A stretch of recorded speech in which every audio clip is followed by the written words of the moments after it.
William Golding estava perdendo a fé na humanidade. Servindo a bordo de um destroyer britânico na Segunda Guerra, o professor de filosofia que virou tenente da Marinha Real se deparava com as atrocidades cometidas por seus semelhantes. E ao retornar à Inglaterra e encontrar as superpotências da Guerra Fria se ameaçando com a aniquilação nuclear, ele se viu forçado a questionar as raízes da própria natureza humana. Essas reflexões sobre a inevitabilidade da violência inspirariam seu primeiro e mais famoso romance, O Senhor das Moscas. Após ser rejeitado por 21 editoras, o romance foi finalmente publicado em 1954. Seu título vem de Beelzebub, um demônio associado ao orgulho e à guerra, dois temas centrais na obra de Golding. O livro é uma sátira sombria de uma típica história de aventura em ilhas desertas, um gênero popular na época em que garotos naufragavam em locais exóticos. Os protagonistas dessas histórias geralmente dominavam a natureza e escapavam dos perigos do novo ambiente.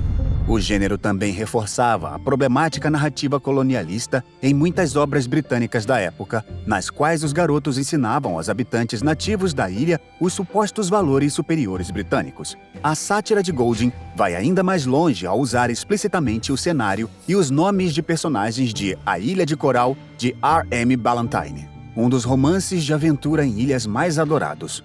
Mas enquanto o livro de Ballantyne prometia aos leitores prazer, proveito e diversão sem limites, o de Golding reservava algo mais sombrio. O Senhor das Moscas começa com os garotos já na ilha, mas trechos de conversas indicam a jornada aterrorizante até ali.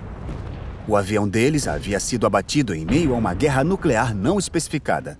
Os meninos com idades entre 6 e 13 anos são todos estranhos entre si, com exceção de um coral, vestido com uniformes pretos e liderado por um garoto chamado Jack.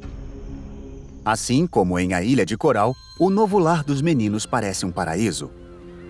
Há água potável, abrigo e comida em abundância. Mas, já nas primeiras páginas do romance, uma escuridão macabra paira sobre essa situação aparentemente tranquila. As sombras dos meninos são comparadas a criaturas semelhantes a morcegos, enquanto o coral é descrito inicialmente como algo escuro, tateando pela praia. Dentro de poucas horas após a chegada, os meninos já trocam rumores assustadores sobre uma terrível fera espreitando na floresta. A partir desses presságios, a narrativa de Golding revela a rapidez com que a cooperação se desfaz na ausência de uma autoridade adulta. Inicialmente, os sobreviventes tentam estabelecer alguma forma de ordem. Um garoto chamado Ralph sopra uma concha para reunir o grupo e distribuir tarefas. Mas à medida que Jack disputa a liderança com Ralph, o grupo se fragmenta e os meninos cedem a seus impulsos mais sombrios.